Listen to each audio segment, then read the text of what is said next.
going undefeated again. I can't hear anyone, so. What's it like to finally get it over with? It's a big relief. I've known for a little bit now. That's where I wanted to go. That's where I wanted to be, and just to finally fulfill that hometown hero role is a big step for me and really important. Was there a turning point in the recruitment where you said Kentucky's the clear leader?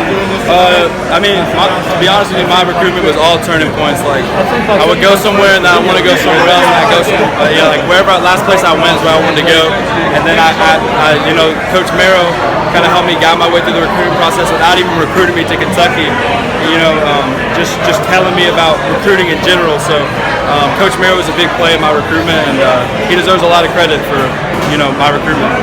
With the success that Schlarman and the guys have had in your unit, specifically the offensive line, how much of that, with the hometown guys, Landon, some of these guys, how much that played a big role too. I want to be great wherever I go, and if I can be great standing home, why not?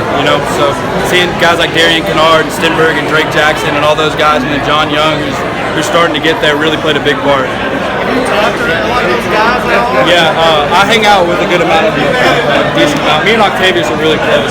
He plays D-line. So. What does this say about Kentucky football that you're sitting at a table with Ohio State, Clemson, Oregon, and you're picking UK? It shows that we're coming. We're coming from the top. So.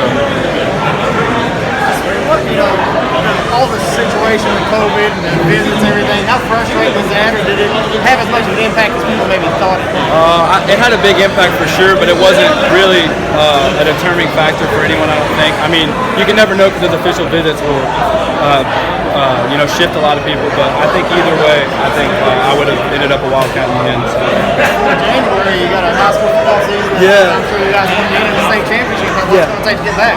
I know we got the team, just teamwork, and being a player-led team. Coach McPeak preaches it all the time: player-led, not coach-led. That's what wins you state championship. So now that we know how to get there, now we're gonna figure out how to win it. So. Jager, how did some of the other coaches react when you called to tell them you weren't coming to their school? They were all really understanding, and a lot of them said they weren't going to stop recruiting me. But I told them, I'm not going anywhere. I've preached that from the beginning. I'm not decommitting. I'm never going to decommit. So unless a unforeseen coaching change happens somewhere, then I'm not going anywhere. Was there one coach that was a little more intimidating to call than another? Alabama's always intimidating to call, but they were really understanding. Clemson's always intimidating to call. All those are pretty intimidating. It was emotional for me to call those guys.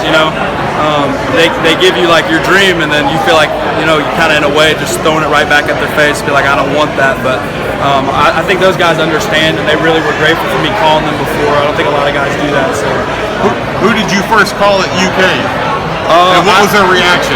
I only called Coach Mayer and Coach Stoops. None of the rest of the staff knew. Apparently there's a video of Coach Stoops or something. I haven't seen it yet. But apparently he posted some sort of video or something. And what was his reaction on the phone? They just started screaming. They were freaking out. I think Vince knew I was probably going to come to Kentucky, but none of the rest of the staff, I don't think they thought I was coming. So. What was Walker's reaction when you told him you weren't going to join him? I just FaceTimed him right now. He's happy for me. We both understand it. He had the same opportunity, I guess, in a way, to join me in Kentucky. But we're best friends no matter where we are. So I'm sure I'll get to go see some of his games, and maybe we get to play each other in a national championship or something like that. So. Was there a close second? Was there a close second? I'll go with this. It was really all those schools were basically a second. I would teeter-tot it so much. There was no. I was really high on Alabama. I was really high on all those schools for a long time. It just happened to click in my head, like, hey, I can do it here. Why go anywhere else? Jager, do you remember when Drake Jackson, Landon Young, Case Daniel, those guys committed to Kentucky? Yeah, that was back whenever I was, dreaming about what they were doing, and seeing all that. That also played a big role. Seeing guys like that, high-rated guys that chose to stay home over all these schools, basically that I had up there. So that meant a lot to me too. They did that for their state, and I wanted to do it for mine too. So. You sold on offensive side, would you play defensive? I play whatever they want me to. I prefer offense, but I get some sacks in high school, so whatever they want me for. I know you mentioned before that Coach Larkin was kind of a big figure in your making that switch. I mean, how it paid off. Yeah, Coach Larman at my camp my sophomore year, he got me to switch from D-line to O-line at the camp. He was like, you're an athletic D lineman, but you'd be an extremely athletic O lineman. So I was like, I'll give it a try, whatever it takes to go to Kentucky. So. Everyone good?